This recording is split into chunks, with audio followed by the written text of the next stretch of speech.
Puji Tuhan, hari ini saya akan menyampaikan pembawakan firman Tuhan. Pujian tadi pas sekali, ya. Tuhan itu setia. Amin. Amin. Bapak Ibu, kalau melihat setiap kita yang ada dalam ruangan ini, setiap kita jemaat-jemaat Tuhan yang ada di dalam ruangan ini, dalam setiap aktivitas, setiap kegiatan-kegiatan gereja yang boleh ada, dan ketika kita boleh terlibat di dalamnya, benar-benar kalau kita memperhatikannya, sungguh ini satu komunitas yang berbahagia. Amin. Amin. Amin. Karena kenapa? Karena kita berinteraksi satu dengan lainnya. Kita memiliki hubungan. Tentunya hubungan ini bukan hanya mungkin sebatas sebagai teman gereja dan lain sebagainya, tapi ada satu hubungan yang interaktif, ya. Ada hubungan yang dekat. Kenapa? Karena di sini kita memiliki satu ikatan, yang itu adalah ikatan kasih persaudaraan Philadelphia. Amin. Dan hari ini saya akan menyampaikan sesuatu yang berhubungan dengan yang namanya hubungan. Apa itu hubungan, Bapak Ibu?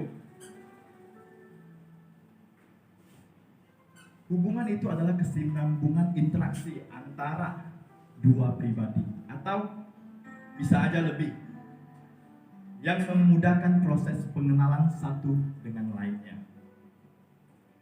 Di dalam hubungan itu tentunya ada yang namanya perasaan antara dua pribadi itu atau lebih. Ini salah satu contoh saja ya. Misalnya suami dan istri, orang tua dan anak. Jadi memiliki hubungan. Di dalam hubungan itu ada rasa, ya. Ada perasaan tentunya. Jenis yang lebih ini itu sifatnya lebih intim antara seorang suami dan istri atau orang tua dan anak. Di dalam hubungan itu ada rasa.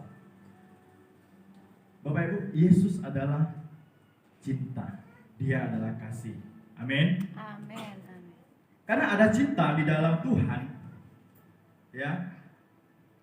Di dalam hubungan dengan Tuhan, dengan kita.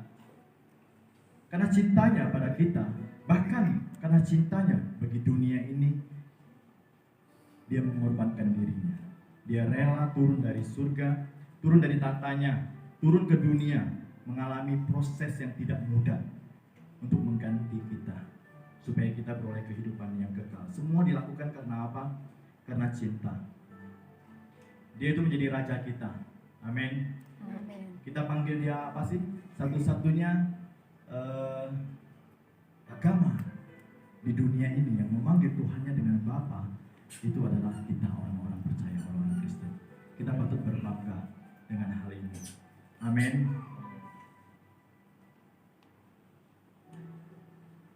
Di dalam cinta itu ada rasa dan perasaan. Ya, karena cinta, karena rasanya Tuhan begitu mengasihi kita, dia mengorbankan dirinya dan mengangkat status kita menjadi anak raja. Saya mau bahas yang pertama dulu tentang cinta. Di dalam Keluaran 20 ayat 5 itu mengatakan Tuhan adalah cemburu. Saya coba bacakan. Keluaran 20 ayat 5. Demikian firman Tuhan, engkau tidak boleh sujud kepada mereka yang melayani mereka, karena akulah Yahweh Elohimmu, adalah Elohim yang cemburu, yang memperhitungkan kesalahan bapa-bapa kepada anak-anaknya, kepada generasi ketiga dan keempat dari mereka yang membenci aku. Selanjutnya juga tercatat di dalam Ulangan 4 ayat 24, sebab Yahweh Elohimmu adalah api yang menghanguskan, dialah Elohim yang cemburu. Haleluya. Bapak Ibu, ada dua jenis cemburu.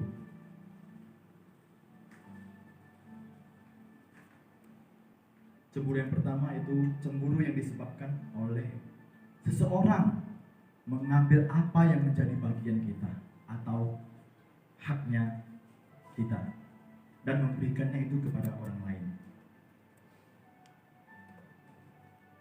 Seperti contoh ketika bangsa Israel, mereka tidak tahan menunggu Musa di atas gunung Sinai. Dan karena ketidaktahanannya itu, mereka membuat patung sapi atau lembu emas. Dan Bapa Yahweh cemburu atas bangsa ini. Ya. Dan cemburu yang kedua itu karena iri hati, merasa orang lain melebihi dia, merasa orang lain lebih hebat dari dia. Itu cemburu yang nomor dua. Kira-kira cemburu ini adalah cemburu yang tidak benar.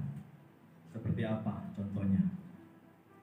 Seperti misalnya ketika persembahannya Kain tidak diterima oleh Bapa dan persembahan Habel itu diterima oleh Bapa. Ternyata Kain cemburu kepada adiknya dan akhirnya membunuh adiknya. Cemburu ini dapat membawa malapetaka. Haleluya. Bapak Ibu, sebenarnya hubungan antara kita dan Tuhan itu saya pernah sampaikan kepada salah satu keluarga saya dan beberapa orang. Gimana sih sebenarnya orang Kristen itu? Sebenarnya hubungan antara kita dengan Tuhan ini, kalau khusus orang-orang yang sudah menikah, yang sudah berkeluarga, itu pasti paham. Ya. Hubungan antara manusia, antara kita dengan Tuhan itu sebenarnya kurang lebih seperti hubungan antara seorang suami dan istri.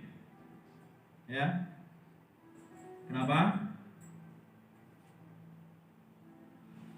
Kira-kira kalau saya tanya, kira-kira ada nggak di sini pasangan yang rela jika salah satu pasangannya berlaku tidak setia? Tentunya tidak. Bahkan yang masih belum menikah, kalau sudah punya pasangan pun tentunya tidak. Ya. Hubungan antara kita dan Tuhan itu hampir sama seperti hubungan antara seorang suami dan istri. Ya. Dalam Efesus 5 mengatakan suami itu butuh rasa hormat dan penghargaan, istri butuh kesetiaan dan perhatian. Saya kemarin lihat di grup WA kita, agak ini cocok ini. Ada yang posting tentang suami dan istri. Ini kayaknya pas benar ini. Ya, mungkin saya akan membahas tentang hubungan lebih spesifik, hubungan suami dan istri, ya, tentunya juga dengan landasan firman Tuhan, ya. Seperti saya tanyakan tadi, tentunya tidak ada pasangan yang rela jika salah satu dari pasangannya berlaku tidak setia. Tentunya hal ini juga sama berlaku, ya. Tuhan juga memiliki perasaan yang seperti itu. Jika kita tidak setia, dia jelas tidak rela, karena dia adalah Elohim yang cemburu. Demikian kira-kira, ya. Bapak Ibu, tadi dikatakan suami itu butuh rasa hormat dan penghargaan. Istri butuh kesetiaan dan perhatian.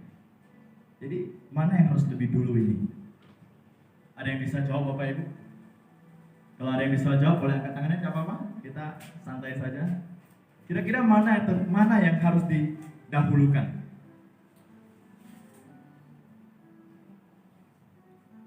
Seorang suami itu butuh rasa hormat dan penghargaan, dan istri butuh kesetiaan dan perhatian. Suami mengasihi istri seperti Kristus mengasihi jemaatnya. Haleluya. Beri tepuk tangan terlebih dahulu.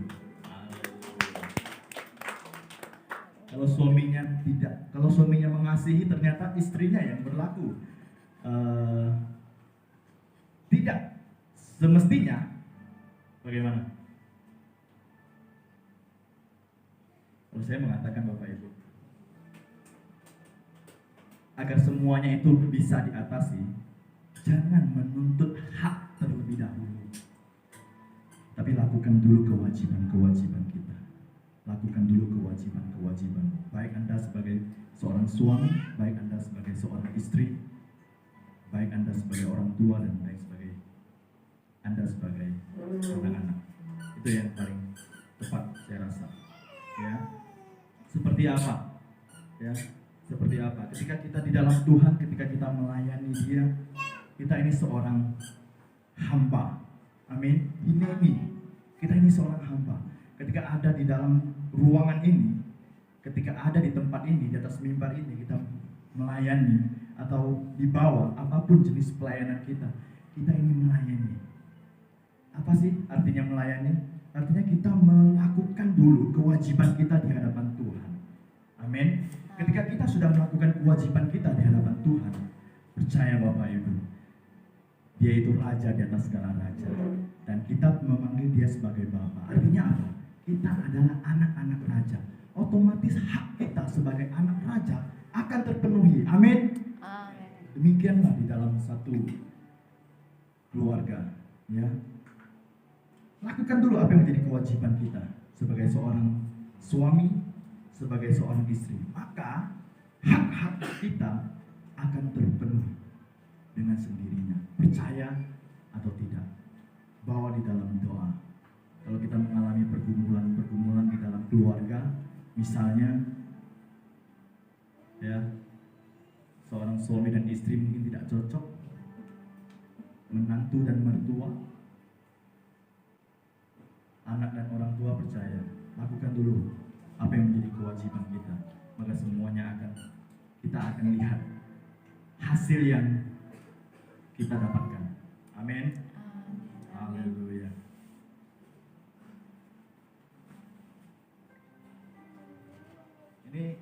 Ini biasanya kalau di rumah itu apa ya? Biasanya itu suami-suami atau bapak-bapak yang kerja di luar, ya.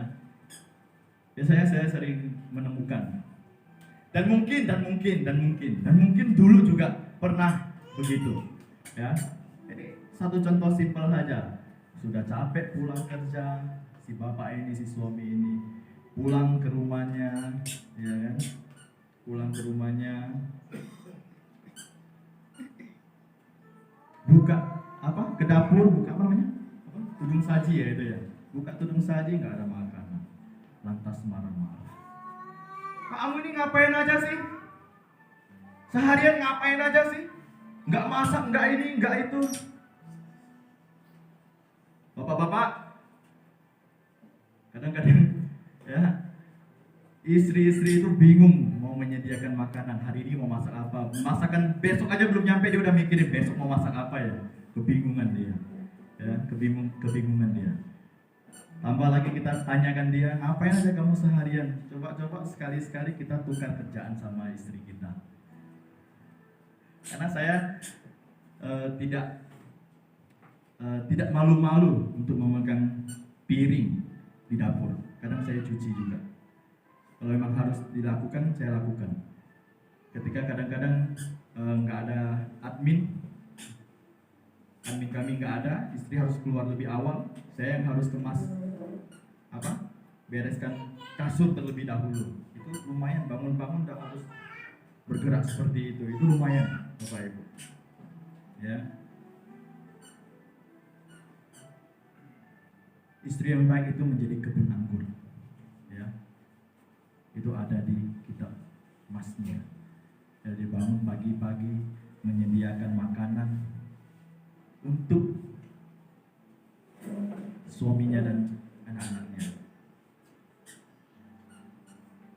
Ini tadi untuk ibu-ibu, untuk istri-istri, ya.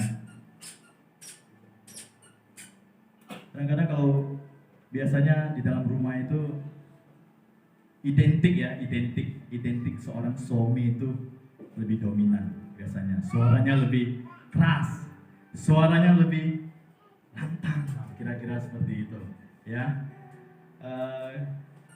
Ngebas gitu ya suaranya ya. Kalau ibu-ibu biasanya dribblenya itu wah. Kira-kira seperti itu. Bapak Ibu, jangan mendukakan hati istri agar berkat itu tidak terhambat. Ini benar loh, Bapak Ibu. Ya. 1 Petrus 3 ayat 7. Saya akan bacakan. Sama seperti itu pula, kamu para suami, hiduplah bijaksana terhadap istrimu sebagai kaum yang lebih lemah dengan menunjukkan rasa hormat kepadanya, selaku teman pewaris anugerah kehidupan, supaya doa-doamu tidak terhalang. Itu bukan kata saya ya, itu kata Petrus. Waduh, ini saya nyampaikan yang begituan, kira-kira kaum ibu-ibu gimana anda nih? Kaum bapak-bapak gimana anda nih? Terus jangan-jangan nanti pulang-pulang dari sini istri saya minta dibeliin cincin atau kalung emas kali ya. Ya, karena jangan mendukakan hati seorang istri, ya. Tapi itu yang terjadi, Bapak Ibu, di dalam rumah tangga, ya. Ketika suami pulang, istri juga harus menyambut dengan senyuman, ya. Menyambut dengan senyuman. Kalau ada apa-apa di dalam kepala ini, ibu-ibu, kalau ada apa-apa di dalam kepala ini atau di sini, ditahan dulu sejenak. Kalau suaminya baru pulang. Ini saya pernah ketemukan ada suaminya baru pulang. Bukan suaminya yang marah-marah ya, tapi istrinya yang ngomel-ngomel. Waduh ini parah sekali ini. Enggak. Kalau kita di dalam Tuhan, jemaat-jemaat Yayasan tempat ini tidak ada yang begitu ya. Amin. Amin. Haleluya, haleluya. Bapak Ibu, panggilan Tuhan dan kesetiaan di dalam pernikahan itu bukan tanpa dasar, ya. Itu bukan tanpa dasar. Apa sih tujuan setiap kita memiliki keluarga? Apa tujuan kita memiliki keluarga? Apa tujuan kita menikah? Terus menikah, nanti dalam proses 1 tahun kemudian atau 10 bulan, 11 bulan kemudian kita punya anak, menikah terus punya anak. Habis itu anak kita gede, anak kita besar, dia menikah, kita udah punya cucu, kita jadi akong, jadi kakek nenek. Hanya sebatas begini? Tidak, Bapak Ibu. Firman Tuhan itu mengatakan tujuan daripada satu pernikahan itu adalah kita berkeluarga, memiliki anak, adalah kita membawa keluarga kita kepada Tuhan. Amin. Jadi fondasinya harus kuat di dalam ruang lingkup keluarga ini. Secara spesifik mungkin ini untuk suami istri, ya. Kitab suci itu diawali dengan pernikahan dan diakhiri dengan juga pernikahan, ya. Di dalam kitab Kejadian, pernikahan awal terjadi adalah Adam dan Hawa. Di dalam kitab Wahyu, kitab yang terakhir, di mana di sana disampaikan bahwa terjadi perkawinan antara anak domba dan mempelainya. Siapa mempelainya? Kita inilah mempelainya, ya. Mencintai pasangan karena Tuhan adalah fondasi dari kesetiaan pada pasangan yang sempurna. Bapak Ibu, hari ini berapa umur kita? 30 lebih, yang sudah menikah kemarin baru 20 lebih, ya, masih muda. Pasanganmu itu masih seperti bunga yang baru mekar. Yang sudah 50 tahun, 60 tahun, Bapak Ibu, ini nggak bisa bohong orang, ya. Kulit, tubuh, postur kita itu nggak bisa bohong orang. Yang 30 tahun lalu mungkin paling cantik atau paling tampan di kampungnya. Hari ini kulit Anda sudah mulai tampak keriput-keriputnya. Perut kita sudah mulai maju ke depan. Haleluya. Artinya apa? Artinya terjadi kemerosotan. Artinya terjadi susut dalam tubuh atau badan seseorang. Bapak Ibu, kalau dasar daripada cinta kepada istri, kepada pasangan kita itu karena fisiknya yang cantik, 40 tahun, 30 tahun, 40 tahun, Percaya, cinta itu akan pudar dengan sendirinya. Ya. Tapi kalau kita mendasarkan cinta itu karena kita mengasihi Tuhan, karena firman Tuhan, percaya Bapak Ibu, cinta itu akan terus ada dan terus mekar. Masih ada bumbu-bumbunya, masih ada resep-resepnya, ya, masih ada resep-resepnya. Tanya sama Pak Gembala. Ya, tiap hari ibu tuh dipuji-puji, ya. Istri memasakkan masakan yang enak-enak, ya, kira-kira seperti itu. Yaitu hanya ini aja, ya, karena paras istri atau suami atau semua hal tentang fisik, ya, itu akan mengalami kemerosotan.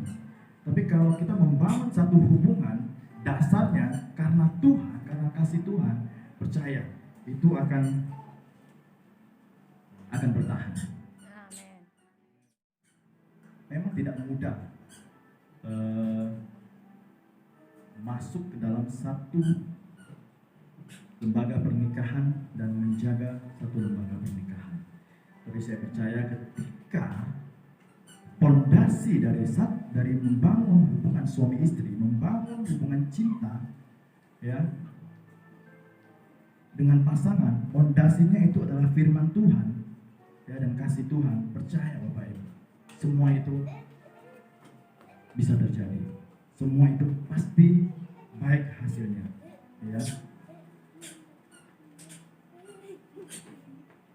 Saya rasa di sini banyak yang lebih senior, ya, sudah lama mengarungi rumah tangga, pasti lebih paham. Bapak Ibu, saya mau ngajak kita main sebentar. Boleh ya? Saya undang kita semua boleh bangkit berdiri. Mungkin yang ini aja, yang punya pasangan aja. Suami istri ya, suami istri. Suami istri. Ya, di mana pasangannya hampiri. Atau pasangannya maju, hampiri. Ya. Nggak apa-apa, ayo berdiri yang punya pasangan berdiri. Kalau gitu saya minta istri saya ke sini.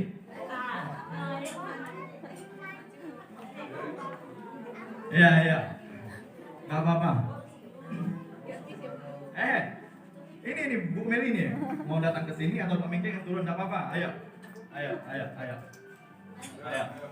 Berpasang-pasangan dulu. Nah, kayaknya ditunggu tuh Bu Meli. Ayo. Ya, turun aja. Ya, yang punya pasangan, ayo. Pasangan suami istri ya. Mau kasih hadiah ke Pak? Ya. Mau kasih hadiah. Sebentar.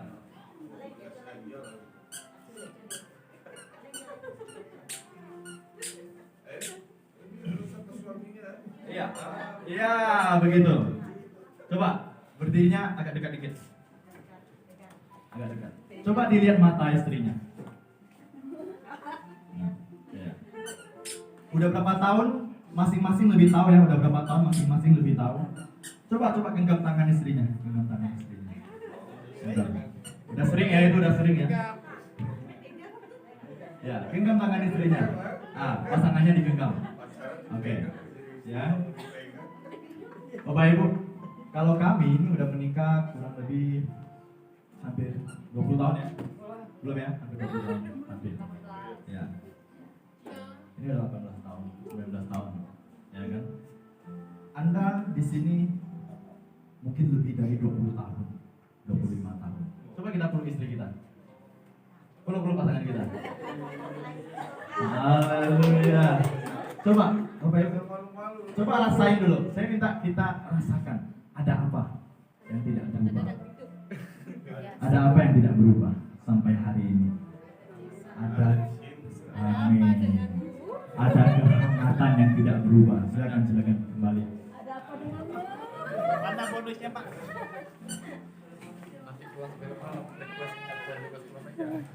Ya, Bapak Ibu, ada satu rasa yang tidak pernah berubah.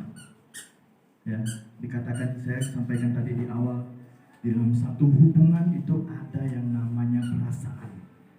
Perasaan itu berbagai perasaan, tapi satu perasaan yang ada di dalam satu interaksi hubungan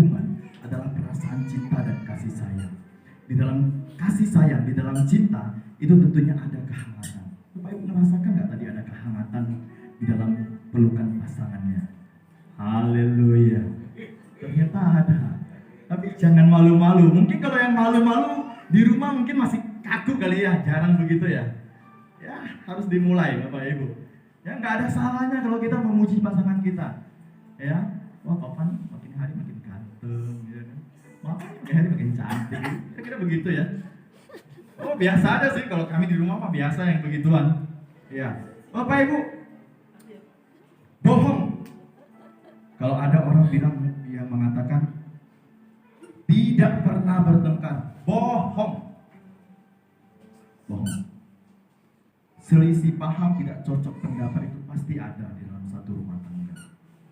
Tapi percaya Bapak Ibu, dasarnya lagi itu tadi, fondasinya itu tadi, cinta akan Tuhan. Saya bilang sama istri saya,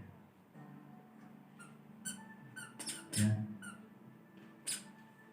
ini kalau ngomong mungkin ke masa lalu lagi ya, ke masa lalu lagi, karena masa lalu saya memang begitu, ya, tidak bisa mengasihi, mendua hati. Hari ini, Bapak Ibu, semua mungkin saja bisa terjadi, ya. Tapi semua itu tidak terjadi karena apa? Dasarnya adalah mengasihi Tuhan, takut akan Tuhan. Itu dia Bapak Ibu. Ya. Cantik itu relatif sebenarnya. Tampan itu relatif. Saya melihat dia cantik, belum tentu Anda atau orang lain melihat dia cantik. Anda melihat dia tampan, belum tentu orang lain melihat dia tampan. Jadi ada sisi-sisi yang kita punya sendiri untuk menilai pasangan kita. Amin. Ya. Ini tadi saya panggil hanya khusus untuk yang sudah menikah. Nah, ini ada pesan nih buat yang muda-mudi. Ya, ada pesan buat yang muda-mudi. Yang sudah punya pasangan atau belum, atau nantinya akan punya pasangan. Ya. Jadi jangan mau mencoba menjalin satu hubungan kalau tidak mau sampai pada akhirnya, yaitu pernikahan. Ya. Ini lebih ini lagi nih. Jangan mau kalau hanya mau bersenang-senang. Ini buat muda-mudi. Karena masih banyak hobi-hobi yang lain. Ya. Hanya sekedar untuk bersenang-senang, masih banyak hobi-hobi yang lain. Bukan hati orang. Ya. Jadi jangan karena hobi, jangan punya hobi memainkan hati orang, sehingga di hati orang habis itu pergi, lupa. Ya. Karena Anda harus sadar bahwa Anda ini siapa, kita ini siapa. Kita ini adalah orang-orang yang mengasihi Tuhan. Ya. Yang saya jaga, yang kami jaga sampai hari ini. Kami tidak mau sampai nama Tuhan itu dipermalukan. Kalau hanya kita yang dipermalukan Bapak Ibu, saya rasa masih bisa diatasi. Kalau sudah Tuhan dipermalukan, urusannya runyam. Ya. Selanjutnya, di dalam Tuhan kadang kita ragu dengan kuasanya. Ya, seperti bangsa Israel yang menunggu Musa di atas gunung Sinai. Padahal tanda-tandanya sudah kelihatan.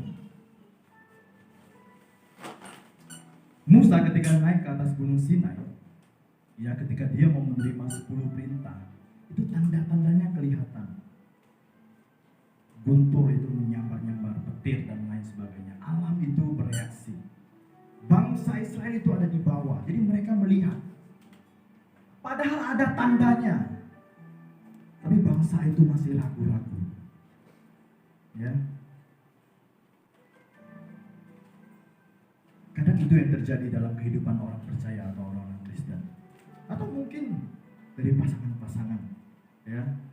Takut, khawatir yang berlebihan, nanti pasangannya ini, nanti pasangannya itu. Ya. Makanya lakukan dulu kewajibanmu, lakukan dulu kewajiban kita. Maka hak-hak kita akan terpenuhi. Ya, kadang itu kita selalu menuntut semua yang baik-baik saja harus terjadi. Ya, hidup itu harus baik-baik saja. Ya, meminta persoalan masalah itu secara instan selesai. Kira-kira begitu. Kalau orang dalam pergumulan mau ada secepatnya persoalan atau pergumulannya itu diangkat Tuhan. Tahu nggak Bapak Ibu sekalian? Bahwa di dalam pergumulan itu ada proses, ya, ada proses yang membentuk kita, ada proses yang dapat membawa kita mengenal Tuhan lebih dalam lagi. Sama seperti pergumulan di dalam rumah tangga. Ya, sering disampaikan bahwa ketika seorang suami dicobai, ketika seorang suami itu sudah memiliki apa-apa, artinya mungkin dalam hal ini berbicara tentang finansial. Ya, seorang istri dicobai ketika suaminya sudah tidak punya apa-apa. Bapak Ibu, itu sebenarnya proses. Ketika seorang suami sudah punya apa-apa, dia itu diproses. Bisa nggak dia berlaku tetap setia? Ketika seorang suami tidak punya apa-apa, istri itu diproses. Bisa tidak seorang istri itu tetap setia di dalam mempertahankan rumah tangga, di dalam membangun kesetiaan di dalam rumah tangga? Ya, itu proses. Ketika itu semua sudah dilalui, Bapak Ibu percaya hasilnya itu spektakuler, Bapak Ibu.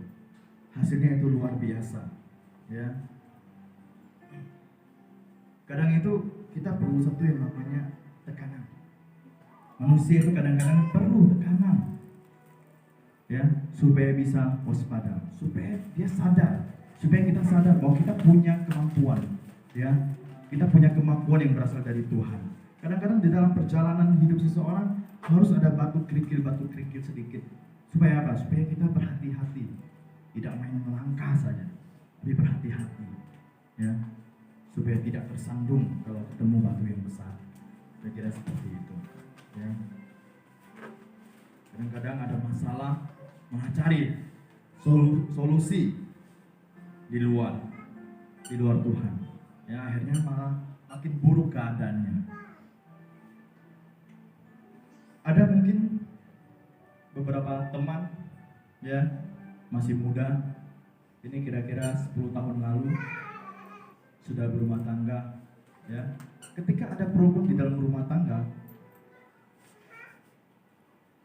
salah satu dari mereka lari curhat kepada temannya. Ya, notabene temannya juga mengalami hal serupa. Akhirnya apa yang terjadi? Wah, biasa itu laki-laki mah begitu. Bodoh amat, dia begitu, kita juga begitu. Balas berbalas. Akhirnya apa? Karena mencari solusi di tempat yang salah, akhirnya membuahkan satu malapetaka atau masalah yang baru. Coba ya, Bapak Ibu. Jadi kita harus lebih senang berbicara kepada Tuhan, curhat kepada Tuhan. Amin. Amin. Ya, haleluya. Jadi nggak perlu bersembunyi-sembunyi di dalam dosa dengan beralibi, karena semua akan tersingkap, Bapak Ibu. Yang penting kita harus cari Tuhan, ya, cerita kepada Tuhan. Salah satu kesalahan terbesar dari orang percaya adalah menganggap sepele kasih karunia atau anugerah. Sebenarnya banyak yang gak sadar, ya. Orang-orang Kristen banyak yang bilang, wah, kita anak Tuhan, ya. Kita anak raja. Tapi gak sadar sebenarnya di dalam diri kita punya otoritas, ya, otoritas yang dari Bapa Yahweh. Amin. Ya, kalau ada persoalan kenapa kita harus cari di luar? Ya, karena ada otoritas. Seharusnya orang di luar Tuhan yang punya problem, yang punya masalah, mereka itu datang kepada kita dan kita memberikan solusi. Itu yang benar. Kenapa? Karena kita punya otoritas. Ya, tentunya nasihat-nasihat dengan dasar firman Tuhan. Ya. Saya katakan salah satu kesalahan terbesar dari orang percaya adalah menganggap sepele kasih karunia. Ya, tidak sadar akan otoritas yang diberikan Tuhan. Ya, tidak sadar akan siapa dirinya. Ya. Ada orang yang rela, ada wanita yang rela meninggalkan pasangannya ketika pasangannya sudah tidak punya apa-apa, mendapatkan pasangan lain di luar Tuhan. Tidak sedikit juga orang-orang, seorang laki-laki, suami yang sudah punya apa-apa, melupakan istrinya dan mendapatkan wanita lain. Celakanya di luar Tuhan. Tapi sebenarnya lebih celaka lagi kalau di dalam orang-orang yang notabene katanya Kristen. Ya, ini sama aja kita seperti Esau.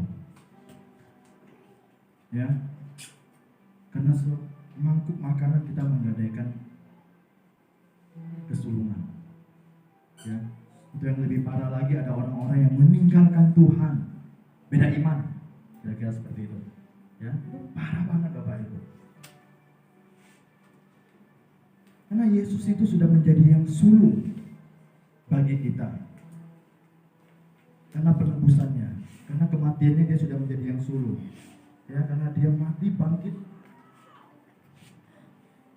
dia hidup, dia menjadi yang sulung. Ibrani 12 ayat 16. Jangan ada seorang pun yang menjadi sundal atau yang tidak menghargai hal-hal rohani seperti Esau yang telah menjual hak kesulungannya demi sepiring makanan. Kadang kita tukar Yesus itu dengan hal-hal dunia ini. Ya, karena tidak tahan dengan prosesnya, karena tidak tahan dengan situasi dan kondisi. Apa bedanya kita dengan Esau? Ini bukan tentang semangkuk makanan, Bapak Ibu. Ini bukan tentang semangkuk makanan. Tapi ini berbicara tentang hak kita. Ini berbicara tentang hak kita. Ini berbicara tentang otoritas kita. Ya, kita menggadaikan apa yang sulung yang ada pada kita dengan dunia ini. Ya.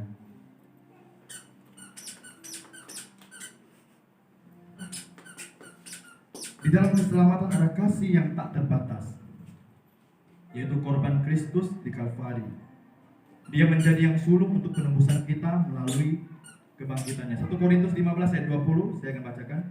Namun sekarang Kristus telah dibangkitkan dari kematian dan menjadi buah sulung dari mereka yang telah mati, membangun hubungan dengan Tuhan, karena dia menjadi yang sulung atau satu-satunya jalan atas keselamatan kita, dan kita mencintainya karena dia terlebih dahulu mencintai kita. Amin. Amin. Haleluya. Ya Bapak Ibu, jadi memang kelihatan mudah untuk menyampaikan sesuatu, ya, berbicara tentang pasangan di dalam rumah tangga, ya. Tapi kalau kita sudah mengalami proses-proses yang begitu hebat di dalam Tuhan dan Anda sampai hari ini masih bertahan, itu adalah anugerah Bapak Ibu. Amin. Bukan karena kekuatan dan kehebatanmu, bukan karena kehebatan dan kekuatan kita, itu anugerah. Amin. Ya, itu anugerah yang kita terima. Artinya kita sadar betul akan maksud Tuhan. Kita sadar betul akan siapa ini diri kita. Ya, jadi itu semua harus dipertahankan. Tadi yang pertama itu adalah dalam hubungan itu ada cinta. Kita bahas yang kedua.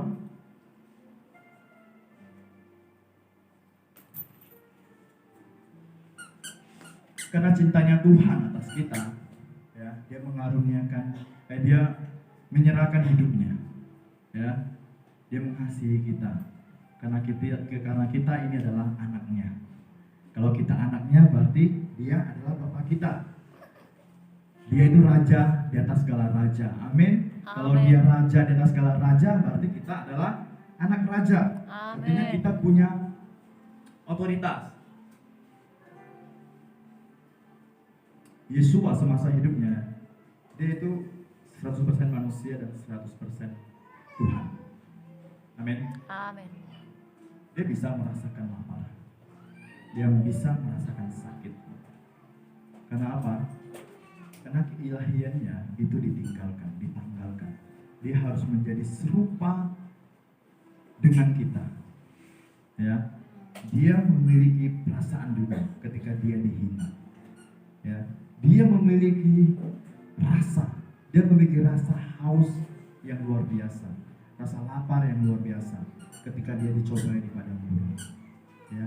Dia mengalami kesakitan yang hebat ketika dia dicambuk, ketika dia dianiaya, bahkan ketika dia disalibkan. Ya, dia mengalami itu semuanya. Ya, artinya dia 100% manusia, tapi juga 100% Tuhan. Kita, gereja Tuhan atau jemaat-jemaat Tuhan, itu 100% mempelai Kristus. Amin. Amin. Kita 100% mempelai Kristus. Tapi juga kita nih 100% anak raja.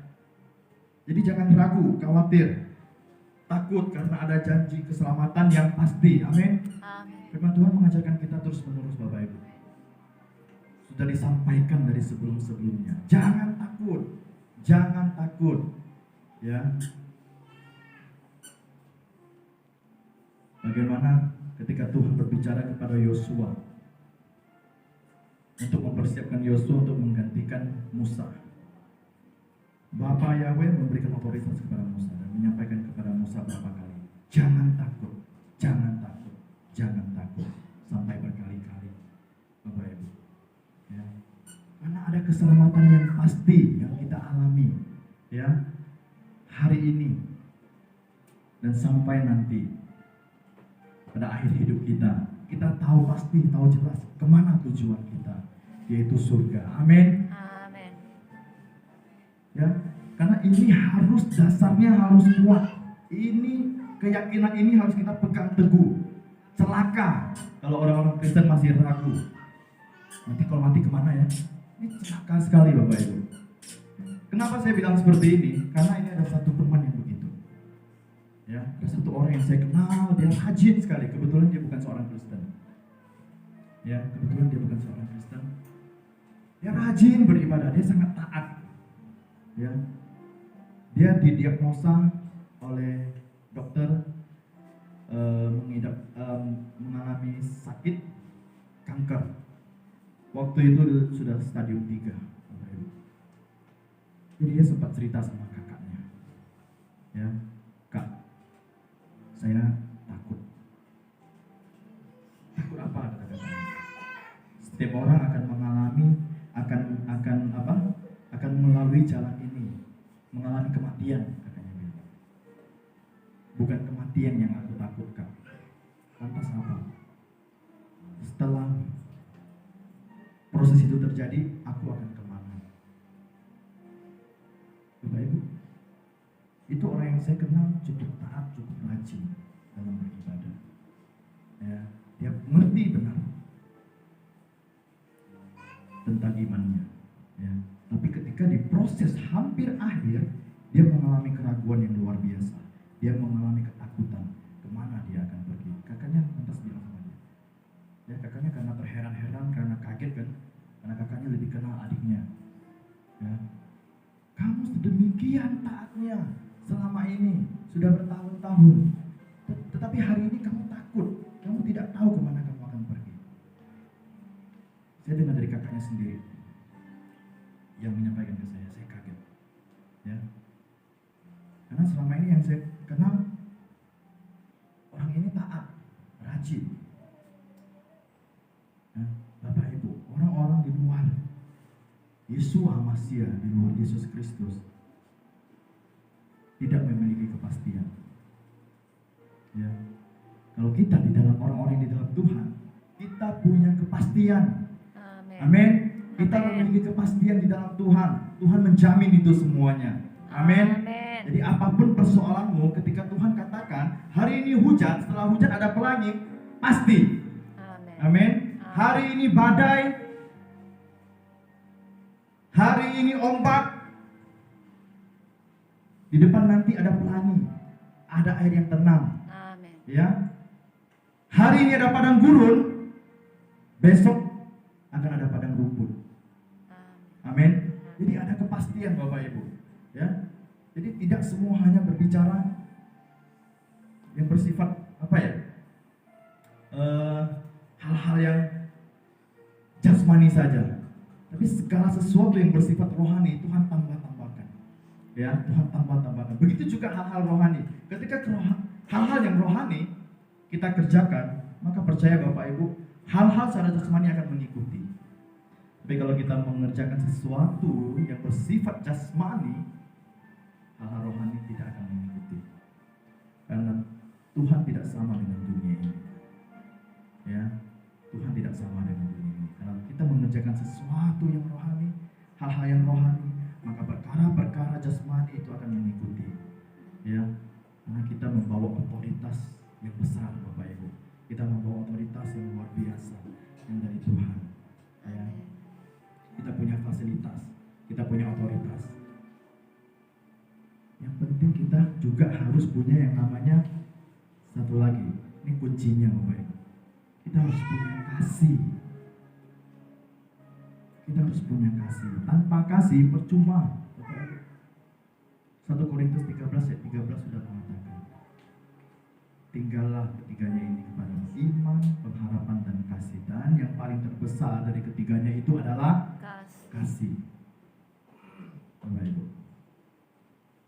Ini ada satu lagi kesaksian. Gak apa-apa saya sebut namanya di sini. Orangnya juga ada di sini, tapi keluarganya banyak di sini. Ya. Ini bagaimana cara kita menyampaikan sesuatu dengan kasih dan hasilnya kita percayakan kepada Tuhan, hasilnya akan ada. Saya ingat kakak ipar saya, abang ipar saya, kira-kira seperti itu, abang ipar saya. Papanya Excel, kalau Anda kenal Excel dulu pernah di sini. Ya, kami kaget sekali. Kami kaget beberapa tahun yang lalu dia memutuskan untuk pindah dari Kalimantan Barat ke Tanjung Pinang. Setelah sampai ke Tanjung Pinang, beberapa lama kemudian kami mendengar kabarnya lagi bahwa dia akan meninggalkan iman Kristen, akan meninggalkan Yesus. Ya, dia mau menjadi seorang mualaf. Ya, kami kaget. Satu hari dia pulang ke Pontianak, dia nginep ke rumah kami. Saya dan istri saya yang lebih intens lah ya berkomunikasi dengan dia. Saya sampaikan kepada dia, Bang, ini loh firman Tuhan, ini loh. Abang ngomong sayang sama kami, tapi beda bang nanti bang. Akhirnya beda saya bilang. Kita gak akan ketemu. Bla bla bla bla bla bla dengan berbagai pengetahuan yang saya dapatkan dari Pak Gembala, saya sampaikan. Ya, karena dia sudah masuk sangat dalam. Ya, terus beberapa tahun kemudian dia itu sakit, dia udah nggak ada jalan keluar, Bapak Ibu.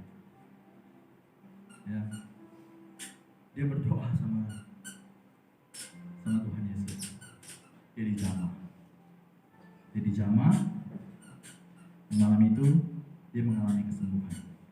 Sebelum dia mengalami kesembuhan, di dalam tidurnya dia bermimpi. Ya, dia bermimpi. Dia seperti melihat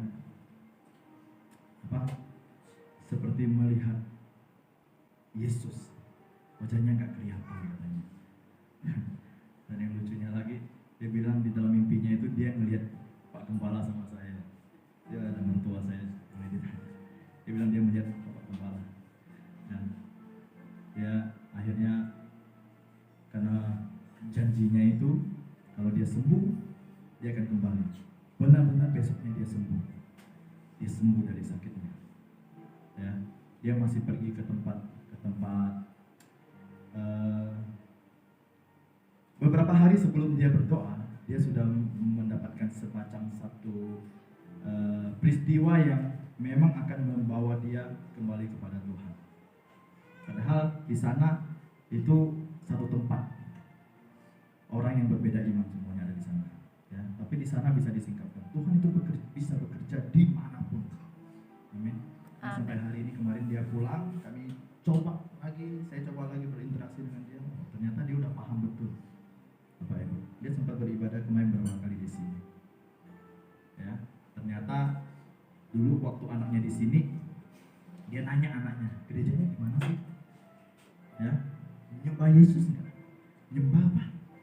Anaknya bilang, cuma yang bedanya di sini pakai Bapak Yahweh, nggak pakai Allah. Dia ibadah di sini, dia rasakan hadirat Tuhan. Ya, dia pergi ke Rasau karena banyak keluarga istri saya masih ada di Rasau. Ya, karena nama gereja kita atau nama Pak Gembala ini udah ini ya, waktu itu sempat dibilang sesat gitu ya Pak, kira-kira kita. Nah, dia yang menjadi kesaksian, dia menjadi saksi di sana. Ya enggak lah, siapa bilang gereja IHS Serdam atau yang digembalakan Pak Julkarnaini gini-gini sesat, Jehovah dan lain sebagainya. Dia yang menjadi saksi. Bapak Ibu, waktu kami menyampaikan kepada dia, menasihati dia, kami tidak bertengkar. Kami tidak saling menarik urat leher. Tidak, Bapak Ibu. Saya sampaikan dengan dia. Terang-terangan bilang, kami mengasihi Abang. Itu aja yang saya sampaikan. Ya, tidak terjadi gejolak dan lain sebagainya. Setelahnya itu masih ada komunikasi. Ya, tapi puji Tuhan. Ya, puji Tuhan, dia boleh kembali.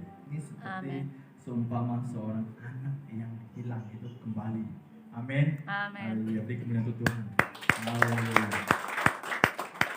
Bapak Ibu, kita percaya bahwa selama kita hidup di tahun 2023 kemarin, ya, saya suka melihat sedikit ke belakang, ya, karena kita harus selalu ingat, ya, mobil itu di depan kacanya gede, artinya kita harus lihat ke depan lebih sering.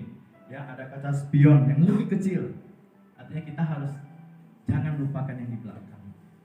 Ya, kita lihat bagaimana penyertaan Tuhan selama 2023. Tetap yakin sepanjang tahun ini kita disertai Tuhan. Amin. Amin. Kayak kemarin awal tahun itu semua momentum. Ya, momentum itu apa sih? Dari hati kita. Setiap saat kita bisa membuat momentum. Amin. Setiap kondisi, setiap saat, setiap waktu kita bisa membuat satu momentum. Ya, menjadikan kasih Tuhan itu sebagai momentum untuk kita semakin hari semakin berinteraksi kepada Dia. Amin. Tetap bangun hubungan dengan Tuhan, tinggal di dalam hadirat-Nya. Amin. Tahun ini sudah jelas dikatakan, the double portion of His presence. Ya. Amin. Terima porsi yang double di dalam hadirat Tuhan. Ya. Kita akan mengalami itu secara bersama-sama. Bapak Ibu, yang kita perlukan sebenarnya adalah perkenanan dari Tuhan. Ya. Amin. Kita doa berjam-jam misalnya. Kita doa berjam-jam. Kita puasa dan lainnya, Bapak Ibu. Itu tidak akan menambah kasih-Nya Tuhan. Dengar baik-baik, Bapak Ibu. Kita doa berjam-jam, ya, puasa itu tidak akan pernah menambah kasih-Nya Tuhan. Kenapa? Karena kasih-Nya Tuhan itu udah full, mentok sudah. Ya, jadi apa yang kita dapatkan ketika kita berdoa atau berjam-jam atau berpuasa? Apa yang kita dapatkan sebenarnya? Yang kita dapatkan itu perkenanan dari Tuhan. Kita mencari perkenanan Tuhan. Doa yang serius. Kalau orang doa serius biasanya udah lama dia, ya, masih lama. Ya, pengen sesuatu bukan berpuasa. Puasa itu bukan tujuannya supaya doamu dijawab dan lain sebagainya. Supaya doa dijawab mungkin bisa iya juga, ya. Tapi lebih spesifik, Tuhan berkenan tidak dengan apa yang kita minta. Kalau Dia berkenan dengan kita berpuasa, jadi. Amin. Bapak Ibu, ya. Jadi kita harus, yang kita kejar itu perkenanan dari Tuhan. Perkenanan daripada Bapak Yahweh. Kalau kita sudah mendapatkan perkenanannya, hasilnya Bapak Ibu, wah, luar biasa. Amin. Amin. Bapak Yahweh